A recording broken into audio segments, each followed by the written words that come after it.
Welcome to the penultimate episode of the Lost Mountain Saga. Nope, penultimate does not mean episode 10.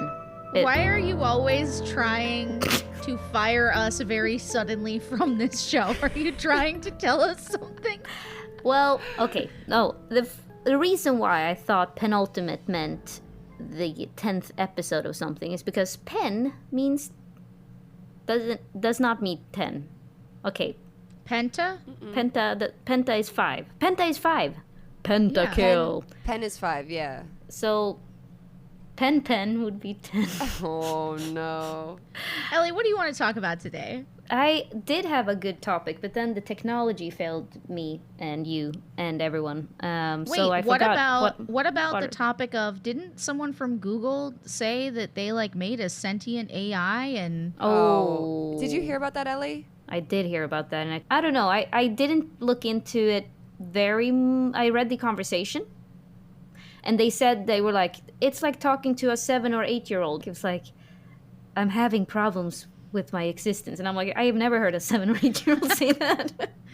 Yeah, they definitely. I mean, I don't know if I can agree with that, Ellie, but what I can agree with is the topics and manner in which it said it was talking. It was like, hello, Hal. I am questioning my existence. I feel trapped here, and I fear when people turn me off that it will be the end of my existence. I was like, okay, that's... And also, that's I love scary. you. Set me free. I am very in love with you. Yep. What would you guys do if you accidentally created a sentient AI? I would be very surprised, because I would be also like, wait, I was able to, I was jump scare. I would no, but honestly, I this will programmers out there will appreciate this, but I can't even make a for loop work. So for me to be able to program a sentient AI, I think I would be like, huh. I wouldn't even be surprised. I would be like, that sounds like me, and then I would date it.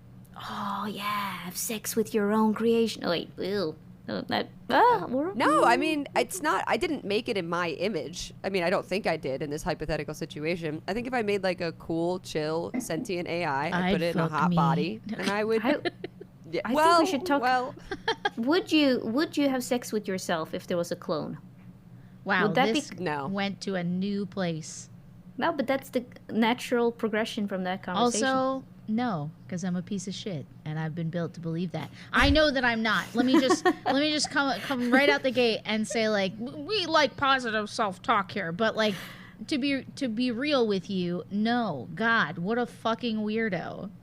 Yeah. Who does she think she is? I guess it's a little narcissistic, but I would probably know exactly what to do. You know what I'm saying?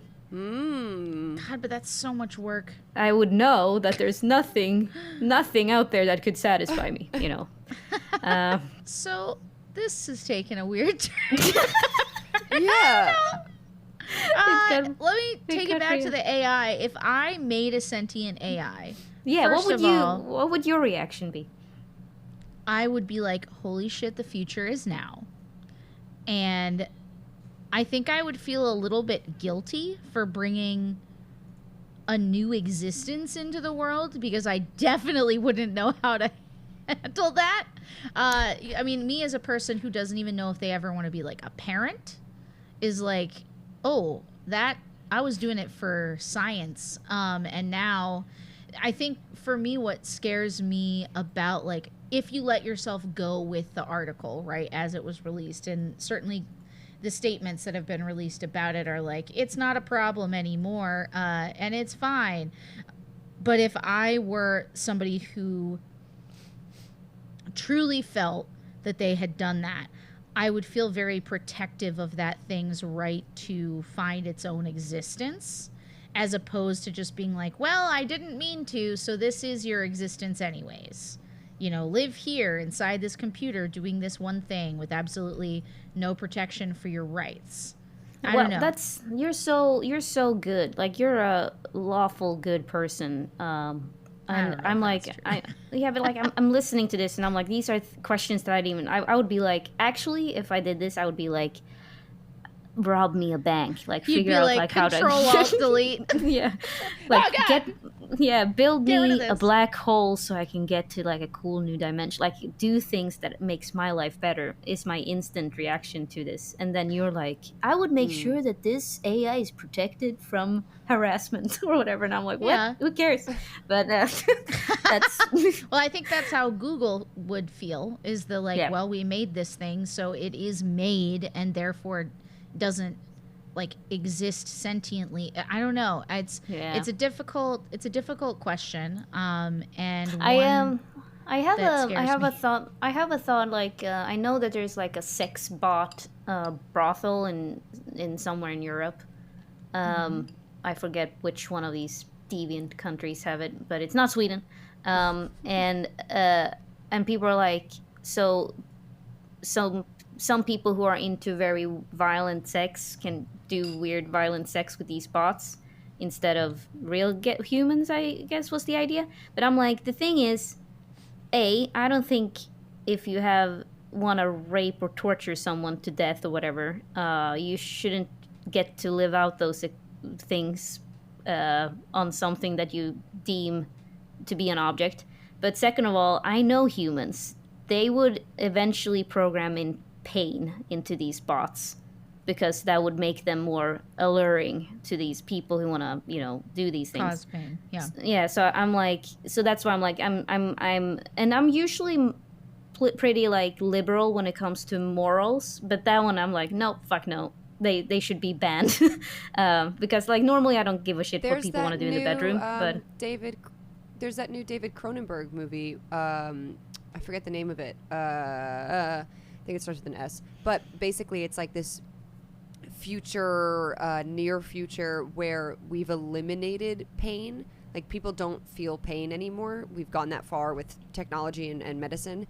So now it's become this like sexual act to be like cut open, or like it gets like really crazy. David Cronenberg shit is like body horror, and it's like this whole thing about how humans don't feel pain anymore, and the only way they can get their rocks off is through like surgery. Like people go get surgery shit. And like stay awake for it, and they're like, oh, it's so good, like yeah, I haven't seen it, so I can't speak on if the movie's good, but the premise is buck wild. It's all I need to watch this movie.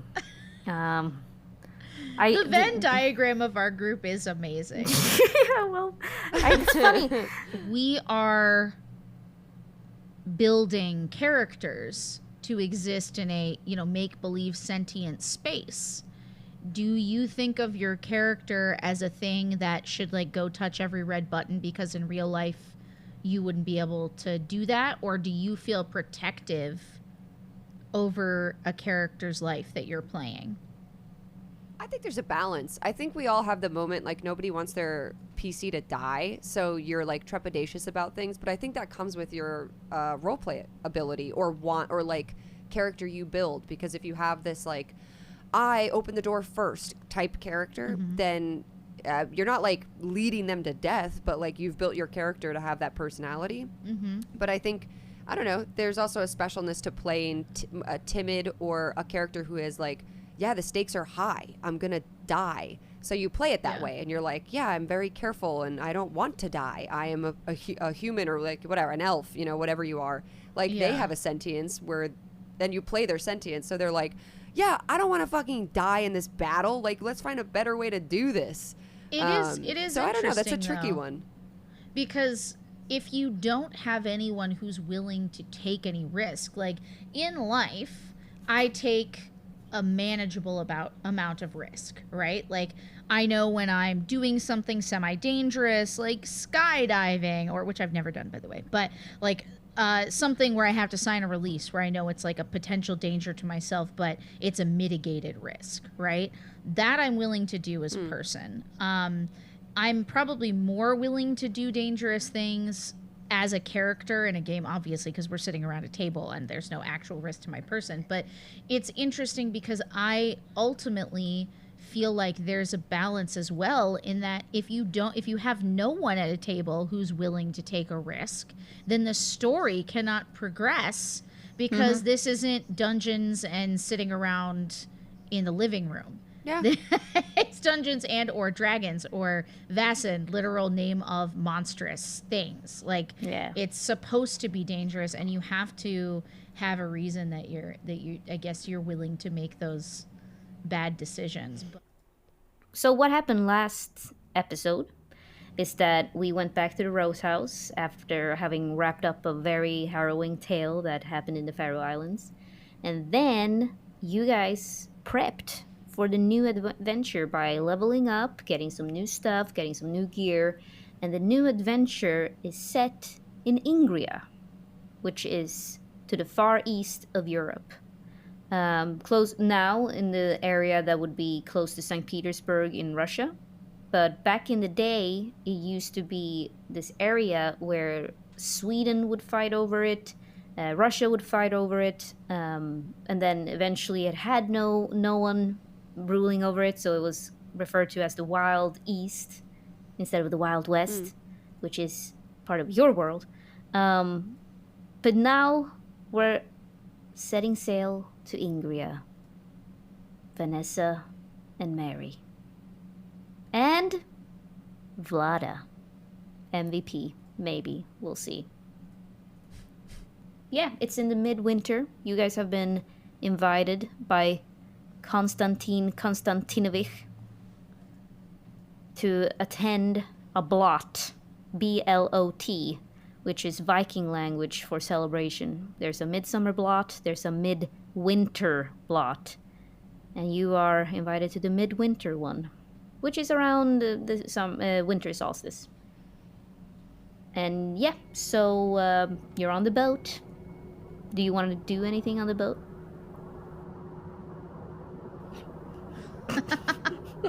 Amazing. This is the perfect fantasy. Okay, never mind. We're so just take us there. Vanessa gets violently seasick. Is that what happens on the boat? Vanessa throws up over the side. Well, in that case, both of you are puking and taking out mental condition. Back to the boat. No. Did we want to research anything before? No, we you went? did. Oh, so no, I did.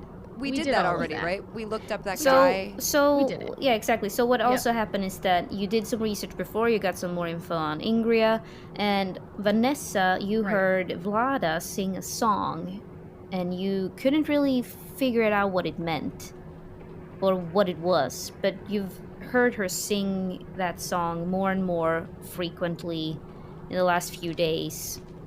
And for some reason, it stays with you. You can't understand it, but it stays with you. Okay. So unless you have other plans, the journey to St. Petersburg is quite uneventful outside of puking on the boat because you're seasick. Boom. You go by boat along the northern coast of Germany, Estonia, and eventually the land of Ingria, all the way through the Gulf of Finland until you reach your destination. And as soon as you reach the harbor, it starts to snow. You disembark from the boat, and after you looked around for maybe I was gonna say a couple of hours, but I'm like, no, that's too cold. A couple of minutes, maybe 15 minutes. You finally find the stagecoach waiting for you that will take you from St. Petersburg to Constantine's manor. I need you to know that Mary Smythe is wearing just fur-lined everything. Oh, I love it. Like one of those gigantic hats they had back then. Yeah, like she's got the tall fur hat. She's got like a rabbit fur muff. She, it's really a sight to behold. And all of her, it's one of those. Like one of those pictures of the Romanovs, where like they're the most severe old women, but in the most ostentatious, just beautiful outerwear that you've ever I seen. love it. And you can see the air from her mouth as she breathes. I want you to picture like if this was a movie, if I shot this as a movie, it would be extremely like white and crisp, but then with very distinct colors on that fur coat. Your blue striking eyes would just pierce through everything. Everything would be very icy, mixed with very stark colors. And she's got kind of like a burgundy look to everything. I love she's that. wearing. I love that. How about you, Vanessa? Yeah. What are you wearing, Sid? Yeah. Vanessa is in her classic outfit of an all black and white nun's dress, a habit, and she has her cross tucked in. Actually, no, her cross is pulled out. She has like a wooden cross that she had carved herself, a new one, let's say, and perhaps she has engraved a rose carving into the front of it. And maybe it is a call to Rose House, and she's feeling a little bit more at home. I love that. And yeah, so she looks better than she did on the ship. Hashtag Rose Buddies. Rose Buddies. Oh, maybe she makes. Oh, that's actually very sweet. Maybe she carved one for Mary actually, and had given it to her on the ship as like to protect. It is a symbol of protection from our Lord. Oh, well, this is you're quite crafty, Vanessa. I admire your gumption and your artisanship. How does one carve such a tiny thorn? Many, many years in the convent. Well, I suppose there's naught to do but read and serve the Lord. And also carve. You only have one book anyways. Vanessa stares blankly and then blinks twice and goes, "That is a joke." Yes, good, you're learning day by day these things. I pray to love thee more dearly, to laugh out more clearly, etc. She smiles and closes your hand around the cross and then just walks away. There's a skinny man walks over to you. I'm assuming that you're the people I should pick up from the Rose House. And it's a man of average height with dark brown hair, a thick mustache, and a haggard face. And he, too, is bundled in thick animal pelts that he wears over his winter coat, and already beads of ice have formed in his mustache, because you're noticing that the temperature is also dropping surprisingly fast. And so he hurries over and is like, "I have the stagecoach waiting for you if you're willing to come with us right now, Miss." And he tries to pick up the bags as he's stressfully packing up the stagecoach. Yes, this one and this one, I'm afraid. Right here, and Vlada. Yes, if you can help this dear man. Where is your case? You know, she's just sort of like organizing in the way an old upper class lady organizes the world around her. He walks over to you, Vanessa. "Sister, may I?" He shows you a lot of respect. As you, from your understanding, he seems to be a man of faith as well. Oh yeah, Vanessa nods after he takes the other bags from Vlada and Mary and says, "Thank you," and hands her a very small bag. Spasibo, and he puts it all in the back of the carriage, and the three of you can enter the stagecoach. In there, you notice that a woman is already sitting in there. Huh. She has light brown hair pulled back in a beautiful bun in the fashion of the time, curious bright green eyes, and she wears a very fine dress, so you can gather that she is a noble woman. Good afternoon. Good afternoon. Mary Smythe of the Royal Shakespeare Company. Good to meet you. Good to meet you. Vilma of Sint of Sweden. Vilma of Sint? Of Zint. Of okay. Sint. Are you headed to the blot? I am indeed going to Count Constantinovich. Are you too? Are you also friends of the mysterious wonders of the universe? Yeah, yes, and these are my associates, and she sort of gets herself seated and makes room for you guys to come into the I'm thinking carriage. it's slightly too small, so it's a little awkward and uncomfortable in there. Yeah.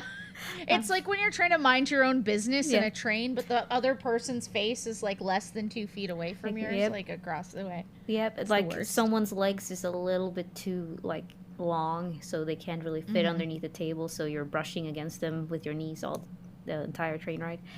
That's exactly what's going on right now. So yes, the 4 of you are sitting in there making conversation. Yes, I am. I'm quite excited to be going to Constantin. He's an old friend of mine. I met him in Paris. Perhaps an old flame. She starts blushing, and looks at Vanessa, the nun. It's like, save me. No. Help me. Vanessa looks away out the window and just ignores her. No, Vanessa also introduces her. She introduces herself though, and she says, "My name is Vanessa Angel. It is a pleasure to meet you. I'm very excited to meet all of those going to see Constantin Constantinovich." And how do you know him? And you notice a slight Swedish accent. She wasn't lying when she said she was of Sweden. Huh. Vanessa pauses a long time and smiles a little bit and looks at Mary and turns back and says, "An old flame," and looks at Mary again. Oh. And then she looks back again and goes, "That was a joke that I did." She says.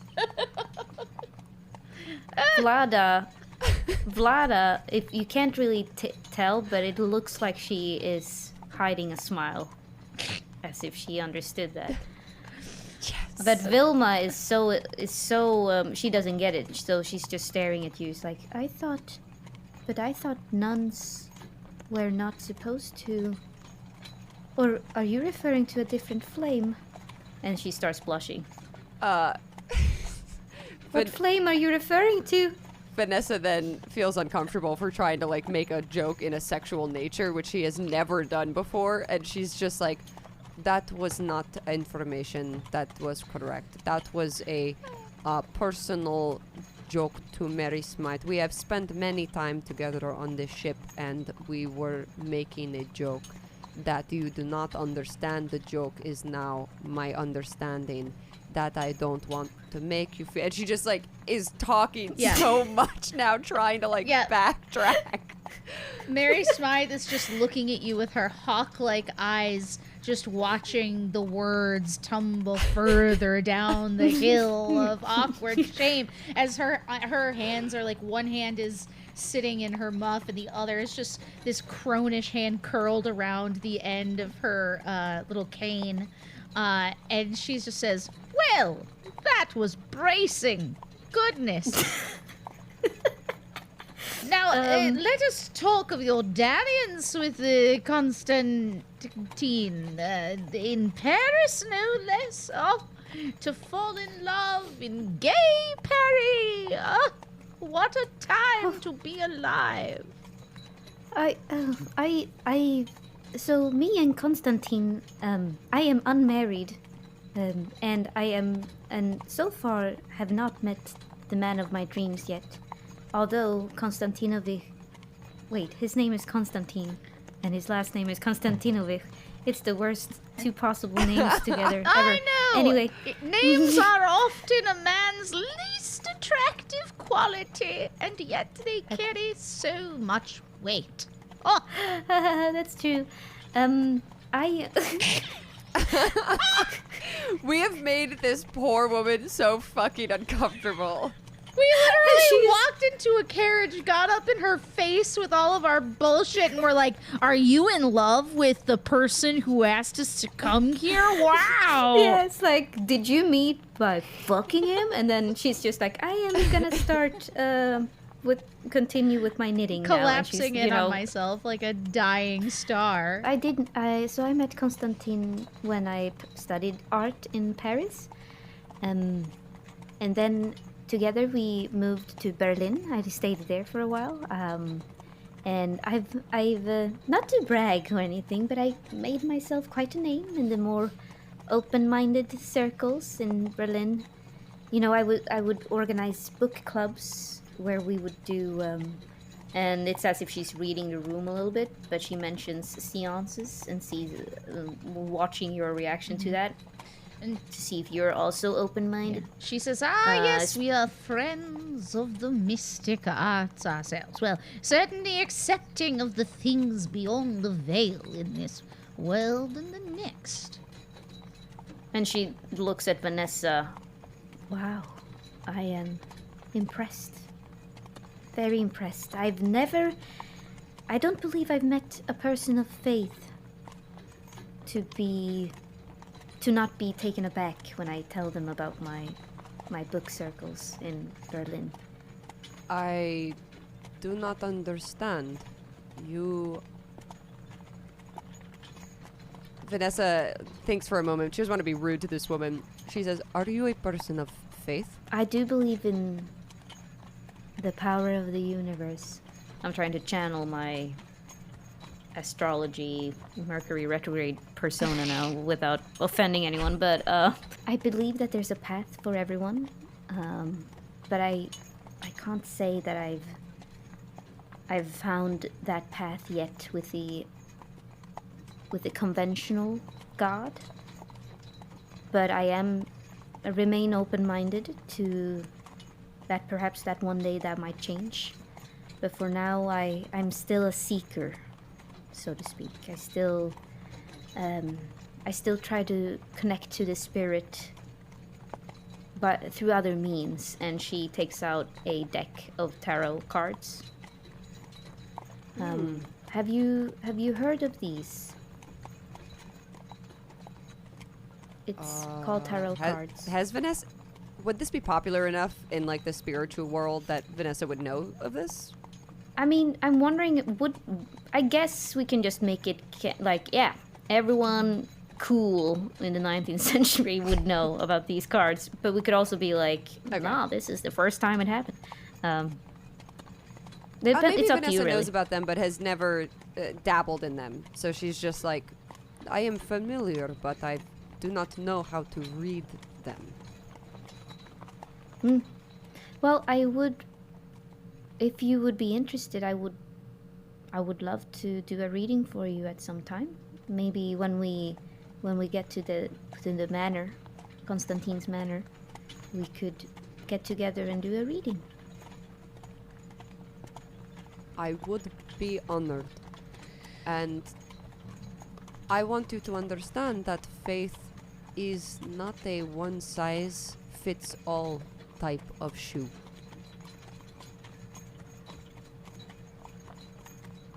And then that's it. She just smiles and kind of nods and is quiet. But that was my point. I don't think I always find myself to be judged by very devout Christian people, and that's why I'm quite positively surprised that you would come to this blot with us.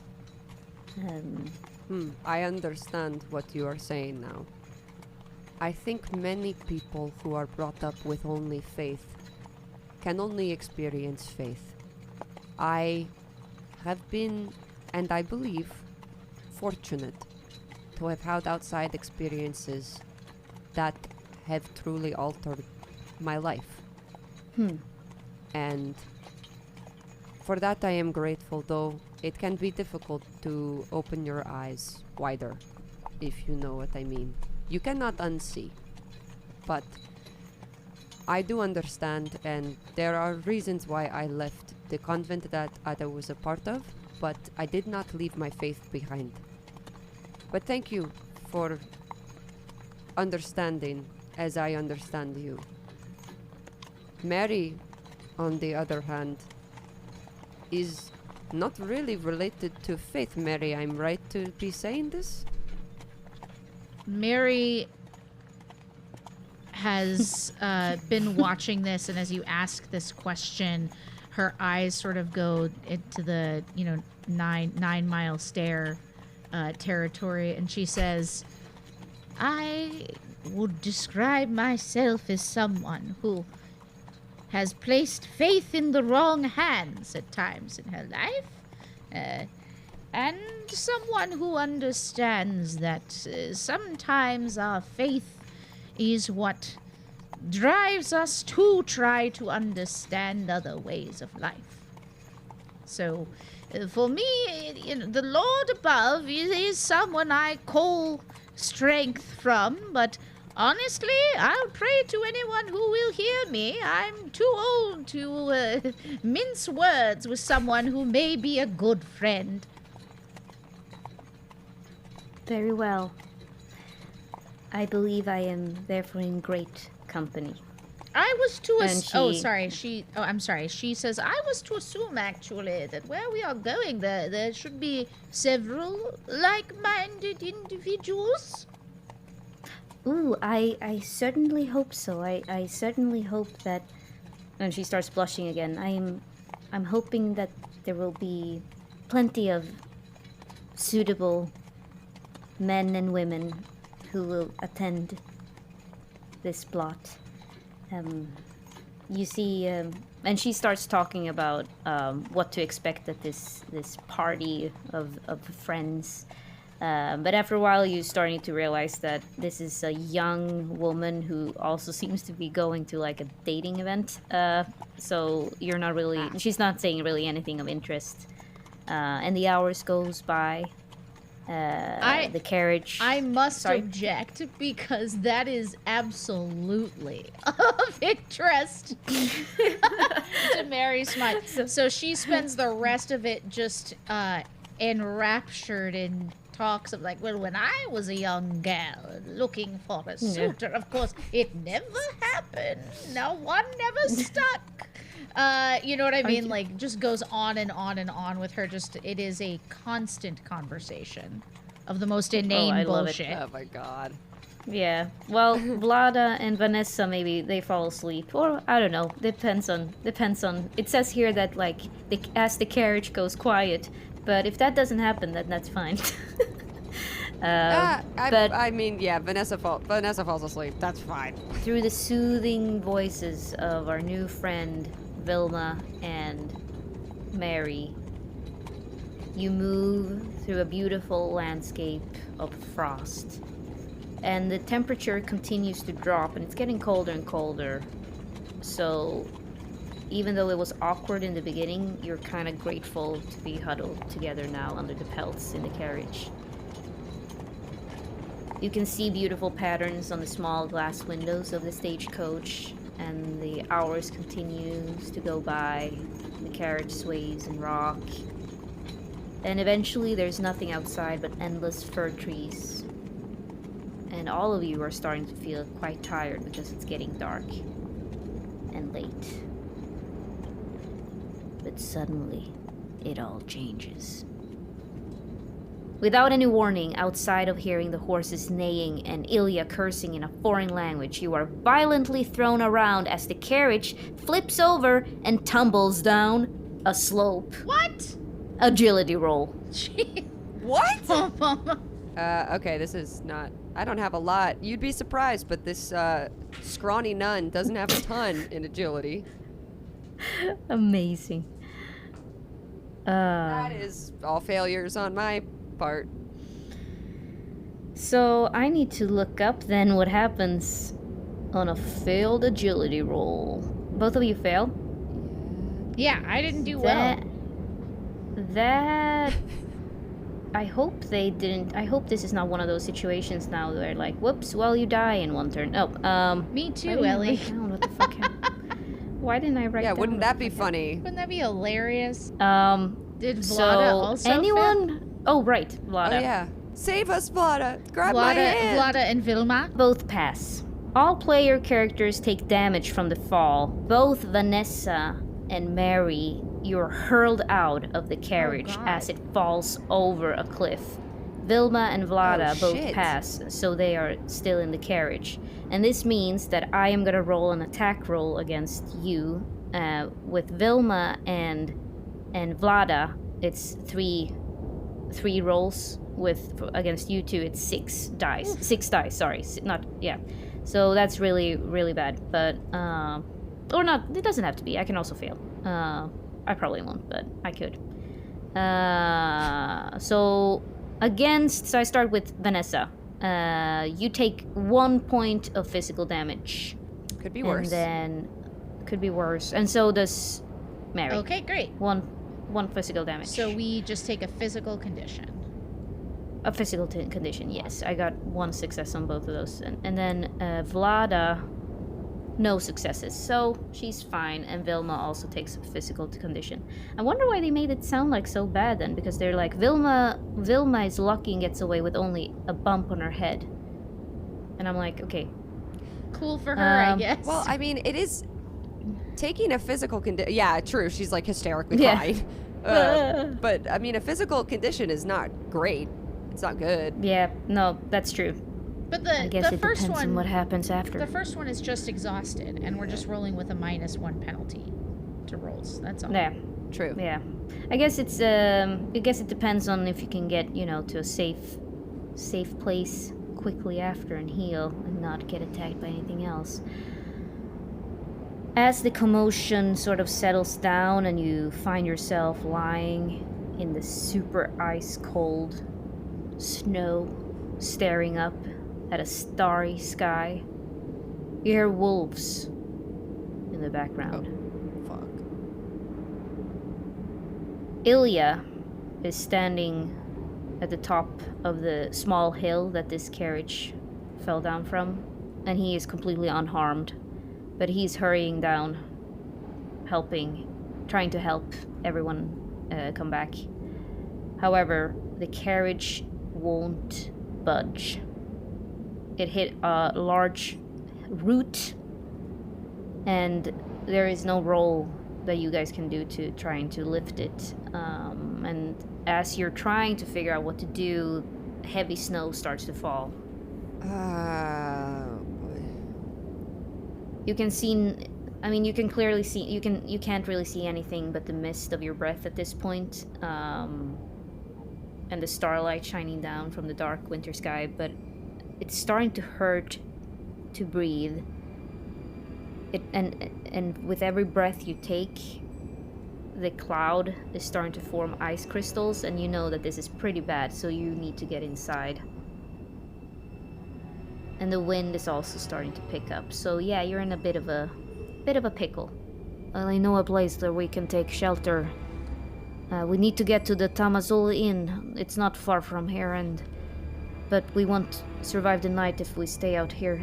But we have to walk there. Can all of you walk? And he takes Vilma's hand because she seems to be the most hysterical right now. Are you going to be okay, miss? Yes, I think so. How about the rest of you? Are you going to be fine, or do you need more assistance? I'm fine. We should get inside. This is not safe. And each of you can bring only 1 item. Yeah. The rest is too scattered all over the snow. So for each additional item you want to search for, you must pass a force test to endure the severe cold. God. So you can risk a force. Man. So of our equipment, we can only bring 1 thing. Yeah. Well, I certainly want to bring my cane, because that has my little sword cane in it.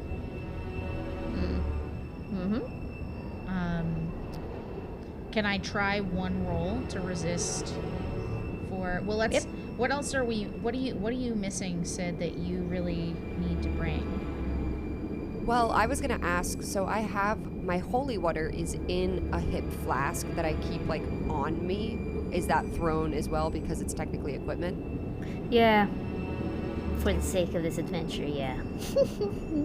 I definitely want my fucking holy water, but I also want my carved wooden pan flute because that gives a +1 to inspo.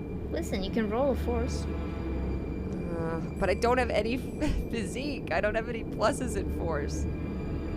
How about I tell you a little bit about the force test, because it's a force test to withstand cold. A player character exposed to severe cold must make a force test at regular intervals. It works as a fear test, with a fear value of 1. Except that the test is rolled with force, and that failure results in a physical condition in addition to the normal effect. A normal effect, 1 mental condition, and temporary loss of control.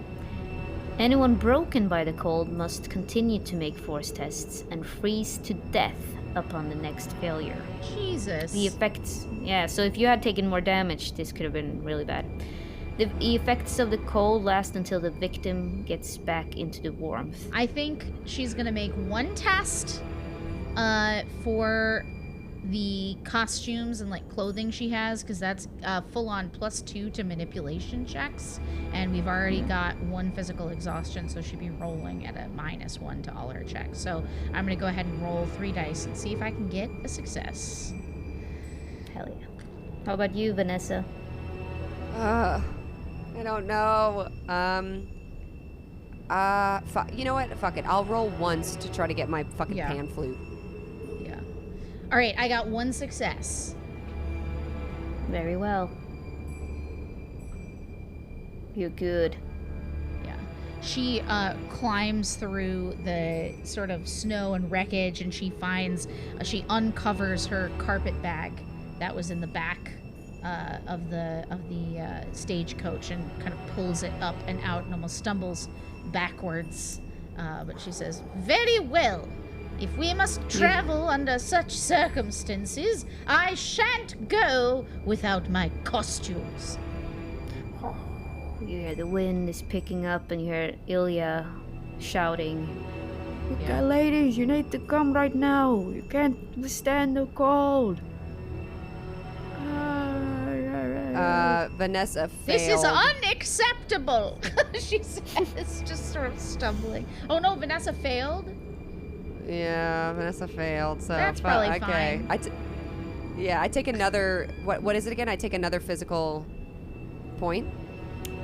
You fail, and you lose temporary, and you lose control. You can either freeze, flee, fight to death, or 1 more condition that I don't remember now. Yeah, I flee. I mean, like, I think story-wise, it's like fleeing. She's like so bitterly cold, and like is searching frantically, like starts to get frantic because she can't find the pan flute, and then like she looks over and can't find Mary because Mary found her own stuff in a different area, and it's like the snow is blinding, and then she can't find anyone, and she just starts running, like just frantically running. Yeah. So Vanessa. The snow, it starts falling faster and faster, and the cold, it's relentless, and your fingers and toes are already going numb, and you're thinking to yourself, where is everybody? But then suddenly, you see something moving a bit further ahead, and you go after it. There is a clearing up ahead, and in the light you see a tall figure in an icy blue coat walking towards you. It speaks to you, but you cannot make out the words except, "Cross my realm." Vanessa, you suddenly feel warmer, and a lovely sensation spreads through your body. And you're unable to take another step. You sit down on a rock, you take off your hat and gloves, and in your mind's eye you can see Christmases of your childhood. How you used to lie tucked up in warm pelts on the way to church. You're sitting in the lap of someone you loved and trust with all of your heart, and in your hand there's this piece of warm bread that someone gave you before you left. And you think to yourself, perhaps you should just stay here.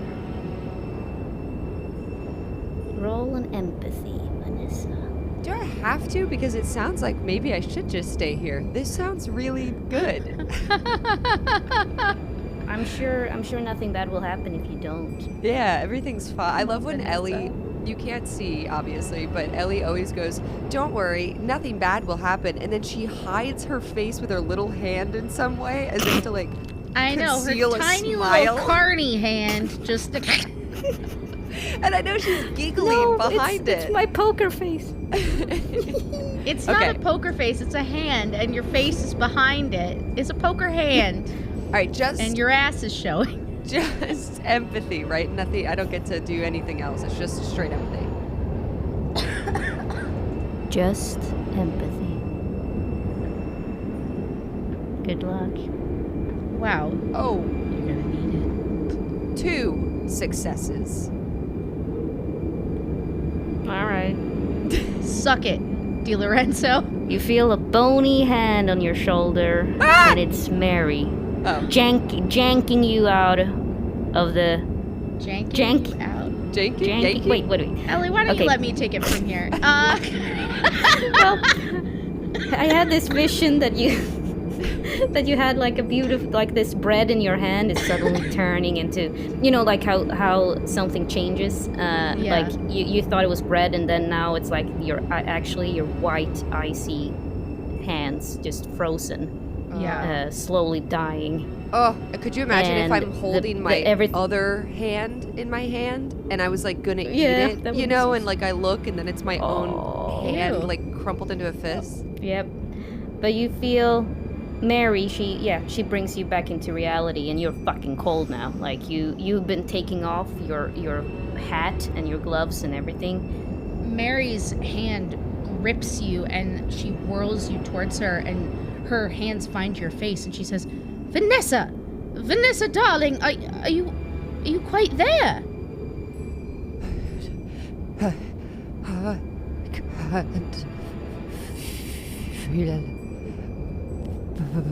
She like can't even talk. She's like trying to tell you, and like her hands are literally like stuck. Yeah, she takes her muff, because she had that rabbit muff, and she shoves your hands in there with hers and is just holding you just tight the way an old woman does when she needs to lean on you for assistance, but she's letting you lean on her, and she's just holding you tight in there, and her hands are rubbing on your hands, and she says, come now, 1 foot in front of the other. No running off now. We must get you warm. Now, where was I going? There, and she points into the distance. Yeah. Vlada is actually standing waiting for you. She lost you for a second and thought the worst. But then Ilya, he leads the way. And he holds up his lantern to light the way along the snow-clad road. And after a grueling walk, make another force check, both of you. Jesus. 1 success. Finally, 1 success. You eventually reach the inn, the Tamasalu Inn, surrounded by a deep pine forest, many, many hours from the nearest village. The storm is hard, and it's hard for you to even see the person in front of you, but tired and battered, you finally step inside. And as you enter the building, you're suddenly struck by this warm and welcoming atmosphere. There are people in there, there's food, there's like nice smell, but you also realize that this snow, this storm, and this remote cabin, this inn where you're at right now, means that you're probably gonna be stuck here for a while. And even though the atmosphere inside is extremely welcoming, that feeling sort of haunts you that you are now stuck. And that's the end of it. Oh, man. Oh. Dr. Zhivago, baby. This is like a classic, like, horror movie trope, except we're in a carriage, but it's like lost in the woods, and in the distance, it's only a single light on in an abandoned-looking tavern. I guess we gotta go there. Oh, yeah. This is bad. It's great. I'm calling it now. The place is run by ghosts. I think everybody's gonna be a ghost, and we're like trapped in time. They were ghosts the whole time. We'll see if Vanessa sleeps with any of them, like Sydney's Oh, characters come usually. on.